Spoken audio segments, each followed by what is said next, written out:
لیکن یہاں پر میں ایک بات یاد دلا دوں، آج آپ جس جامعہ نظامیہ کے امیر ہیں وہی جامعہ نظامیہ کے فاؤنڈر شیخ الاسلام جناب حضرت امام انور اللہ فاروقی رحمت اللہ علیہ، نظام الملک میر تہنیت علی خان جن کو افضل الدولہ بھی کہا جاتا ہے، جو ہمارے حیدرآباد کے چوتھے نظام تھے، ان کے دور میں شیخ الاسلام انور اللہ فاروقی رحمت اللہ علیہ وہ ریونیو ڈپارٹمنٹ میں ایک بہت بڑے عہدے پہ تھے۔ وہاں پر ایک فائل ان کے سامنے لائی گئی اور کہا گیا کہ اس فائل پر آپ اپنی سگنیچر کریں یا اپروول دیں۔ وہ فائل تھی سود کے متعلق، یعنی سود سے ریلیٹڈ وہ فائل تھی۔ حضرت امام انور اللہ فاروقی رحمت اللہ علیہ نے یہ کہتے ہوئے اپنی نوکری سے استعفیٰ دے دیا کہ میں سود کے متعلق کوئی فائل پہ سائن نہیں کروں گا۔ بادشاہ وقت، بادشاہ ملک افضل الدولہ میر تہنیت علی خان انور اللہ فاروقی صاحب سے قسم کھاتے ہوئے معافی چاہتے ہیں کہ آج کے بعد ایسی کبھی فائل آپ کے سامنے نہیں لائی جائے گی، لیکن اس کے باوجود بھی انور اللہ فاروقی رحمت اللہ علیہ شیخ الاسلام یہ وہ نوکری سے چھوڑ دیے۔ انہوں نے اس کے بعد جامعہ نظامیہ کا قیام عمل میں لایا گیا۔ امیر جامعہ نظامیہ مفتی خلیل احمد صاحب آج آپ اسی عہدے پہ فائز ہے، امیر جامعہ نظامیہ ہیں۔ آپ سے کچھ سوالات ہم ادباً جتنی ادب ہو سکتی ہے، ادب کی حد پار کرتے ہوئے میں آپ سے سوال کرتا ہوں۔ رائے در کی زمین پہ آپ کی خاموشی کا ہم جواب کے منتظر طلبگار ہے۔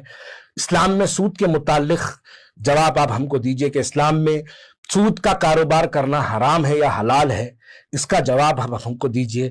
اسلام کے اندر بیوی کا نام بدل کے، شوہر کا نام بدل کے عورت اپنا ووٹ کا استعمال کرنا کیا یہ حرام ہے یا حلال ہے، اس کا جواب دیجئے۔ آپ اس کا جواب نہیں دیں گے، کیوں؟ کیونکہ ہم بھی سمجھتے ہیں سیاسی حالات کو۔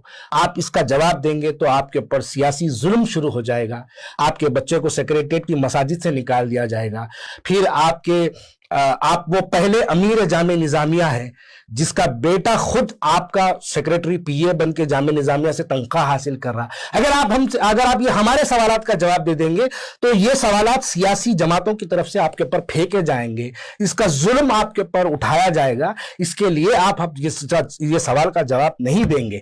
لیکن میں آخری میں بس اتنا کہنا چاہتا ہوں، رائے در کی زمین کے متعلق ایک بہت بڑا اثاثہ ہے مسلمانوں کا، 1,25,000 کروڑ روپے کا اثاثہ ہے۔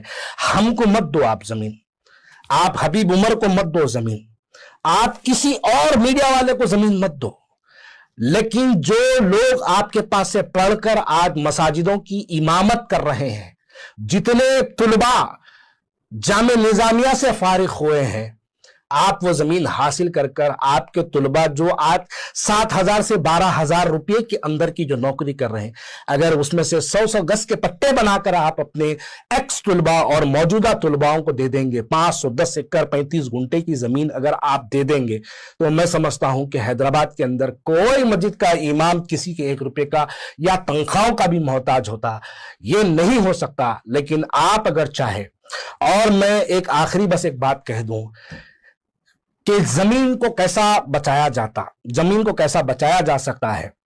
مفتی خلیل احمد صاحب اور آپ کے ساتھ 3 کوئی مفتی یا 2 مفتی، آپ لوگ اگر جا کے اس زمین پہ کرسی ڈال کے بیٹھ گئے، خدا کی قسم کسی ماں کے جنے میں اتنی ہمت نہیں کہ آپ کو وہاں سے اٹھا دے۔